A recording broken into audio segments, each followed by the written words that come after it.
हरे कृष्ण। इस समय आपको बहुत जगहों पर यही सुनाई दे रहा होगा कि आखिर पांडव निर्जला एकादशी आने वाली है। ये वर्ष की सबसे बड़ी एकादशी है। इसका पालन करने से वर्ष की सभी एकादशियों का फल अपने आप मिल जाता है। लेकिन अब आप सोच रहे होंगे कि ठीक है, हम समझ गए कि हमारे शास्त्रों में इस एकादशी को सबसे बड़ा कहा गया है, सबसे महत्वपूर्ण है। लेकिन आखिर इस एकादशी में कुछ बातों का ध्यान भी तो रखना पड़ेगा ना।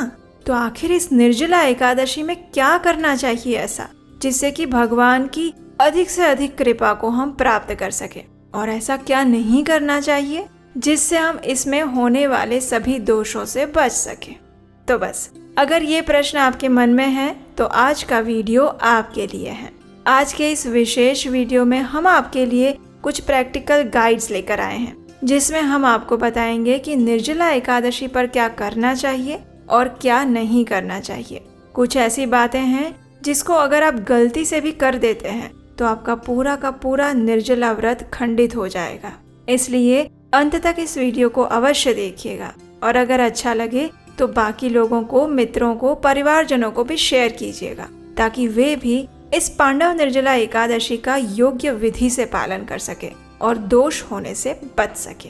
तो चलिए आज का ये वीडियो आरंभ करते हैं। जब हमारे घर में कोई मांगलिक प्रसंग आता है तो हम कितने उत्साही रहते हैं, है ना। परिवार का प्रत्येक सदस्य अपनी अपनी जिम्मेदारी उठाकर लग जाते हैं उस मांगलिक प्रसंग को सफल बनाने की संपूर्ण तैयारी में। तो उसी प्रकार निर्जला एकादशी भी हमारे लिए ऐसा ही एक अत्यंत विशेष मंगलमय प्रसंग है, जो हम सबके जीवन में वर्ष में सिर्फ एक बार आता है। तो उसकी तैयारी भी हम सबको साथ मिलकर कुछ विशेष करनी चाहिए, नहीं। और आप जानते हैं, गर्ग संहिता में कहा गया है, 10 वर्ष सहस्राणि तपस्तप्यति यो नरः तत्तुल्यं फलम् आप्नोति द्वादशी व्रत कुन्नरः।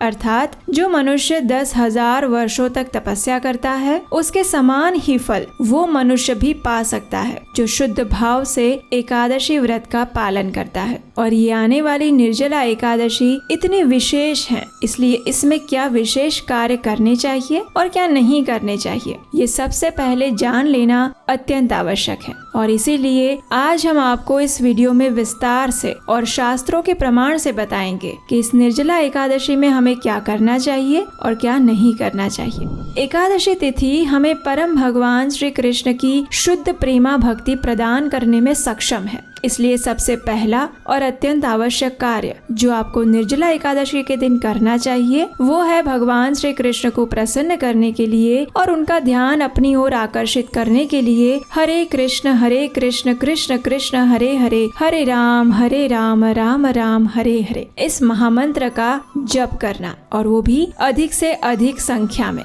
क्योंकि देखिए, भगवान श्री कृष्ण को प्रिय है राधा रानी और राधा रानी को प्रिय है भगवान श्री कृष्ण। इसलिए अगर निर्जला एकादशी के दिन आप सिर्फ श्री कृष्ण का नाम लेंगे तो शायद ही वे आपसे आकृष्ट होंगे, लेकिन अगर आप राधा रानी का भी नाम लेंगे तो वे अवश्य ही आपकी ओर देखेंगे। उसी प्रकार अगर आप निर्जला एकादशी के दिन सिर्फ राधे राधे का जप करेंगे तो हो सकता है भगवान श्री कृष्ण प्रसन्न हो जाए, लेकिन ये भी हो सकता है कि राधा रानी की कृपा दृष्टि आप पर ना पड़े। लेकिन अगर आप श्री कृष्ण का नाम भी लेंगे तो राधा रानी अवश्य प्रसन्न होंगी। और आप तो जानते ही हैं कि हरे कृष्ण महामंत्र में राधा रानी और भगवान श्री कृष्ण दोनों के ही नाम का समावेश हो जाता है। कृष्ण यानी भगवान श्री कृष्ण और हरे यानी राधा रानी का नाम। इसलिए निर्जला एकादशी के दिन याद से इसी हरे कृष्ण महामंत्र का अधिक से अधिक संख्या में जप करना अत्यंत आवश्यक है। 108 मनके वाली माला पर आप ये जप कर सकते हैं, और ऐसी 8, 16, 25, 32 या 64 माला का जाप भी कर सकते हैं। दूसरा कार्य जो आपको करना है वो है श्रीमद् भागवतम ग्रंथ से भगवान श्री कृष्ण की बाल लीलाओं के विषय में पढ़ना और सुनना। जी हाँ, वृंदावन में घटित भगवान श्री कृष्ण की बाल लीलाएं श्रवण और पठन करने से हमारे अंदर छिपे सभी अनर्थ नष्ट हो जाते हैं। आपको जानकर आश्चर्य होगा कि वृंदावन में भगवान ने जितने भी असुरों का वध किया था, वे सभी असुर वास्तव में हमारे अंदर छिपे किसी न किसी अनर्थ के प्रतीक स्वरूप थे।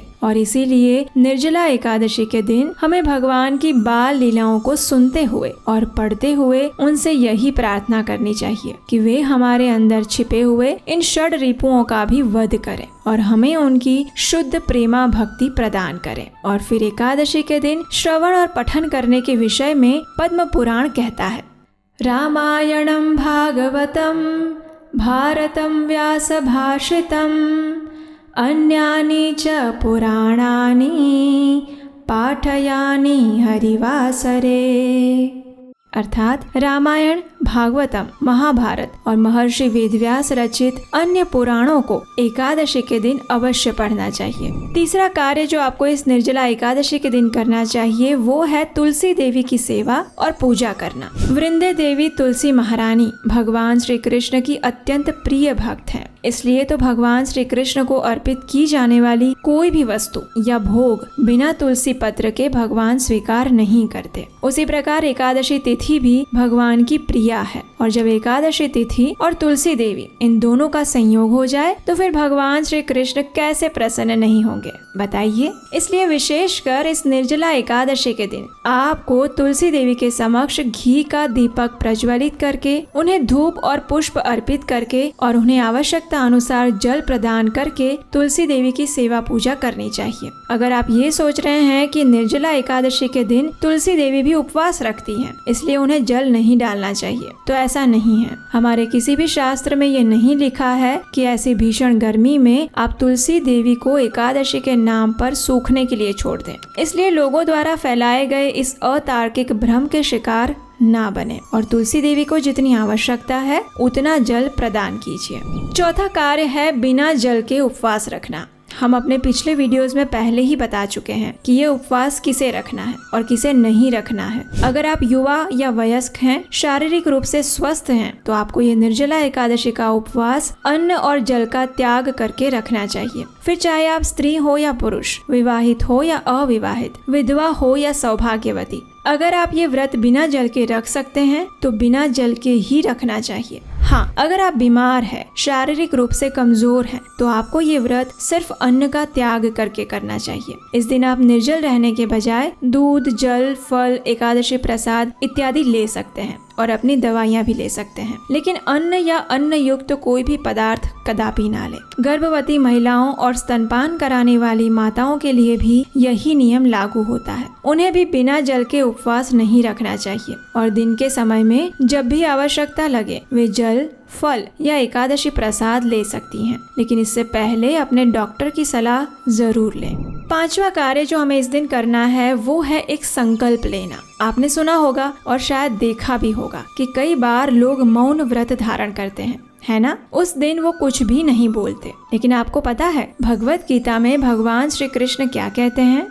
भगवत गीता अध्याय 2 श्लोक संख्या 56 में भगवान मुनि की व्याख्या करते हुए कहते हैं कि जो व्यक्ति हर परिस्थिति में समान भाव से रहता है, यानी दुख में दुखी ना होना और सुख में हर्षित ना होना, वही व्यक्ति मुनि कहलाता है। जिसका अपने मन और इंद्रियों पर नियंत्रण है और जो परम भगवान श्री कृष्ण के चरण कमलों पर समर्पित है, वही वास्तव में महात्मा है। वासुदेव सर्वम इति स महात्मा सुदुर्लभ। तो निर्जला एकादशी के दिन कम से कम सिर्फ एक दिन के लिए आपको मुनि और महात्मा बनना है। अरे नहीं, घबराइए मत। इसके लिए आपको जटा बढ़ाने की या जंगल में जाने की आवश्यकता नहीं है। बस आपको ये संकल्प लेना है कि निर्जला एकादशी के दिन आप अपनी वाणी और विचार पर नियंत्रण रखेंगे, यानी किसी भी व्यक्ति के लिए किसी भी खराब स्थिति में होने के बाद भी कोई अभद्र शब्द या बुरा नहीं बोलेंगे, किसी के बारे में कुछ भी गलत नहीं सोचेंगे और ना तो किसी की निंदा करेंगे और ना ही किसी के ऊपर क्रोध करेंगे, ना किसी की चुगली और ना ही कोई झूठ बोलेंगे, ना तो मन में किसी को अपशब्द बोलेंगे और ना ही वाणी से। और ये कार्य आप तभी कर पाएंगे जब आप अपने मन और वाणी को पूरे दिन भगवान श्री कृष्ण की सेवा में लगा कर रखेंगे, यानी वाणी से उनके नामों का जप करना और मन से उनकी लीलाओं का स्मरण करना। छठा कार्य जो सबसे जरूरी है वो है अगले दिन यानी द्वादशी पर निर्धारित समय के अंदर ही इस व्रत का पारण करना और दान देना। पारण के विषय में कहा गया है कि जो व्यक्ति एकादशी का व्रत रखता है लेकिन उसका निर्धारित समय में पारण नहीं करता, उसका ये व्रत अधूरा माना जाता है। इसलिए याद से निश्चित पारण समय के अंदर ही एकादशी का पारण करना अत्यंत आवश्यक है। और पारण करने से पहले आपको अपनी क्षमता अनुसार किसी सुयोग्य ब्राह्मण या वैष्णव को दान अवश्य देना चाहिए। पद्म पुराण में स्वयं भगवान शिव भी नारद मुनि से कहते हैं, अक्षयो भगवान विष्णु परमात्मा सनातनः दीयते यत् समुद्दिश्य यक्षयं तत्कीर्तिव्रतम्। यानी सनातन परमात्मा भगवान विष्णु की प्रसन्नता के लिए जो कुछ भी दान दिया जाता है वो अक्षय हो जाता है। इसके उपरांत स्कंद पुराण में अध्याय 12 श्लोक संख्या 32 में हम सबके लिए कहा गया है, न्यायोपार्जित वित्तेन दशमांशेन धीमता कर्तव्यो विनियोगश्च ईश प्रीत्यर्थ हेतवे। अर्थात प्रत्येक गृहस्थ को अपने न्याय पूर्वक उपार्जित धन का 10वां भाग भगवान की प्रसन्नता के लिए किसी सत्कर्म में लगाना चाहिए। जब हम अपने अर्जित धन का कुछ हिस्सा योग्य स्थान पर दान देने के लिए निकालते हैं तो इससे 2 काम होते हैं। पहला तो ये कि हमारे वैदिक शास्त्र अनुसार दान करने का पुण्य फल मिलता है, और दूसरा ये कि हमारे धन का शुद्धिकरण होता है, क्योंकि हमें नहीं पता है कि हमारे पास आने वाली लक्ष्मी किस किस के पास से होकर आई है और किस स्थिति में आई है। इसलिए उसका शुद्धिकरण करना अत्यंत आवश्यक है, वरना वो ज्यादा दिन हमारे पास नहीं रहती है। हमारे शास्त्र कहते हैं कि व्यक्ति को अपने अर्जित धन का 10% हिस्सा योग्य स्थान पर दान देने के लिए रखना चाहिए। इससे आपके धन में वृद्धि होती है, क्योंकि भगवान या उनकी सेवा के लिए दिया गया दान भगवान अपने पास कभी नहीं रखते, वे उसे दुगना और तिगुना बढ़ाकर ही हमें वापस देते हैं। इसलिए जितनी भी आपकी क्षमता है उतना दान अवश्य करिएगा। अब प्रश्न आता है, दान किसे देना चाहिए? तो देखिए, दान उसी स्थान पर देना चाहिए जहां आपके धर्म की रक्षा के लिए कार्य हो रहा हो, जहां मंदिर बन रहे हो, गायों की रक्षा और उनकी सेवा हो रही हो, जहां आपके वैदिक धर्म का प्रचार हो रहा हो और जो आपकी आंखों के सामने हो रहा हो, जिसे आप देख पा रहे हैं। ऐसे लोग और ऐसी संस्थाओं में दान देना चाहिए। और आजकल तो ऑनलाइन दान की भी सुविधा उपलब्ध है। चलिए अब बात करते हैं इस निर्जला एकादशी पर क्या नहीं करना चाहिए। पद्म पुराण भाग 5 उत्तरखंड अध्याय 64 श्लोक संख्या 18 में कहा गया है, द्युतं क्रीडां तथा निद्रां तांबूलं दन्तधावनं परापवादं पैशून्यं स्तेयं हिंसां तथा रतिं क्रोधं च वितथं वाक्यं एकादश्यां विवर्जयेत्।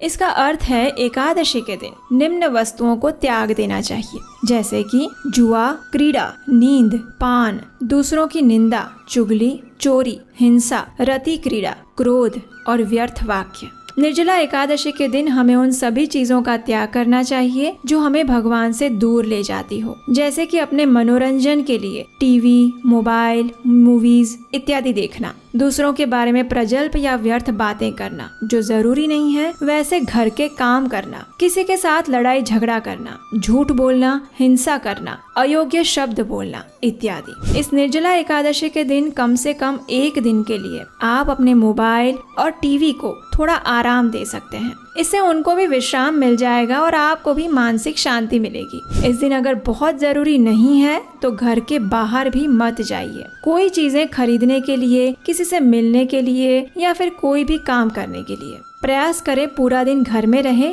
या फिर मंदिर में रहे। हमारे शास्त्र एकादशी व्रत के पालन में ब्रह्मचर्य का बहुत महत्वपूर्ण योगदान बताते हैं।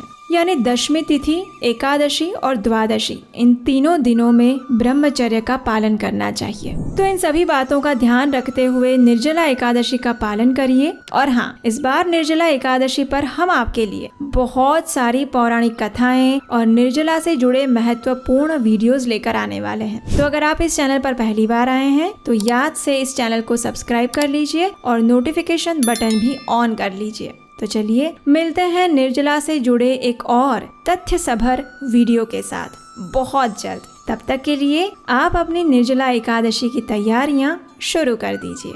हरे कृष्ण।